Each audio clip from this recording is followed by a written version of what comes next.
Opened fire, shooting about half a dozen rounds, hitting all three men in the Honda. Police say all three victims were taken to Aventura Hospital with varying injuries. Two men were shot in the arm, the third in the hand. One of them at first resisting treatment on the scene. Tell him to leave. Tell him to go. Get me out here, David. Let's go home. A man can be heard telling officers he was shot at because he's a recording artist. Police temporarily shutting down the entrance ramp where the shots were fired and also the exit ramp from 90 when three men were in this white Honda sedan. I just seen the Saucy Santana interview on TMZ, and I'm very happy that, you know, everything's okay with him, and by the grace of God, he's up, he's alive. You know what I'm saying? Because I really would have been devastated if anything happened, because in the midst of everything going on, I was like, I should go over there and try to calm things down. But I seen that his friends couldn't calm him down, and, you know, people around me was like, nah, Tip, don't get in the middle of that. So I was just watching, you know what I'm saying? So I don't know if it was the drinks or the vibe where everybody is not telling what really happened or saying that it's a LGBT discrimination thing, but that's not what it was. We were at the office. I was at the office. I was working. Santana was, you know, me and Santana, we don't really know each other like that. We brush shoulders. We say hi. We've met. We filmed together. We keep it cordial. My first encounter with Santana, I met him at G5. He was with Bobby Lights, and Santana was over the railing, you know, he has a big personality. It was all good vibes, but he, you know, got into a little something that night. So I just, you know, was like, okay, I got to keep note that he's a little bit extra. Like, if you're more extra than Bobby, boy, I already got to deal with Bobby. I just got to, you know, chill. So it's always been, hey, love, whatever. Since I've been working with Sukihana, she put me up on his music, and I was like, oh, his music is dope. Like, he got the hot record. He got a couple hot records. So, you know, I know of him now. But we're not in the same group. We don't run together or whatever. So now, last night, he comes in to the office, and everybody knows Santana is in the building. He makes his presence known. He had on the red two-piece. You know, he's loud. He's saying hi to everybody. You know, eventually, after he starts drinking, he's vibing. They playing his music. He's throwing money. He's showing love. You know, he showed a lot of love to me on stage. They wanted someone to entertain. So I got on stage, and, you know, I did what Tip Drill do, and he definitely showed me a lot of love. So shout out to him for that. So now, you know, the whole night, you could see that he's known. He's standing up on the couches. He got his bottle to his hand. He's drinking. He's twerking, you know, everything. So everybody sees him.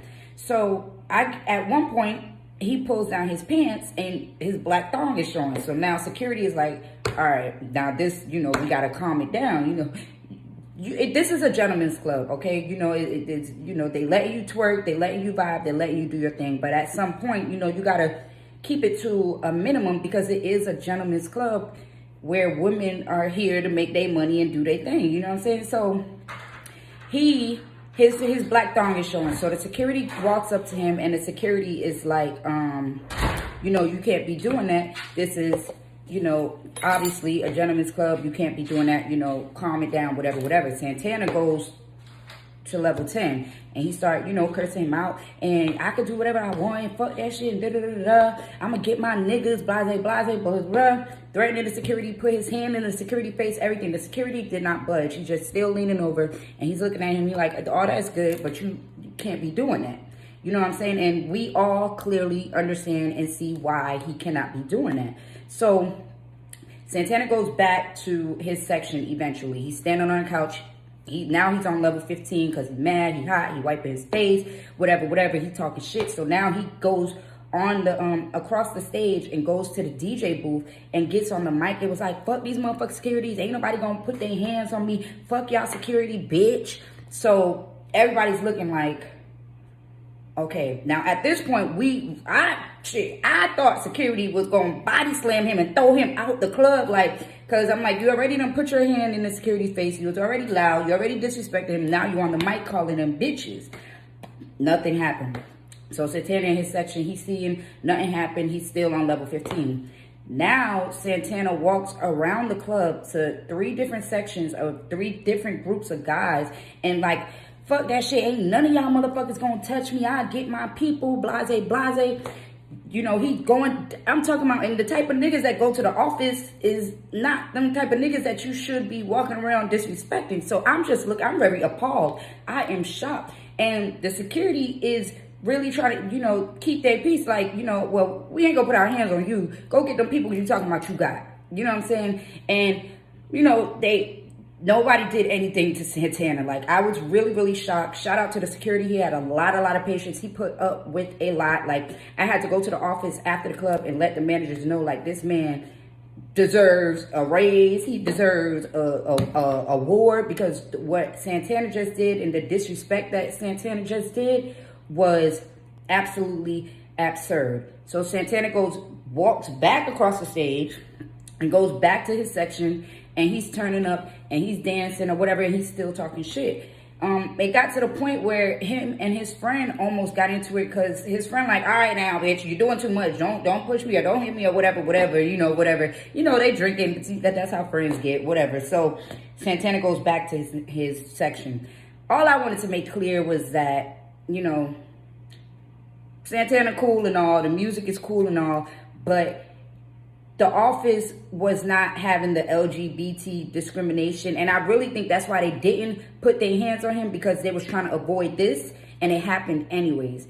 Not to say that, you know, anything, like he brought that up on himself or whatever, because don't nobody deserve to be shot at or whatever, or fucking damn near killed for any reason. But at the end of the day, it wasn't LGBT discrimination. It was Santana being very disrespectful.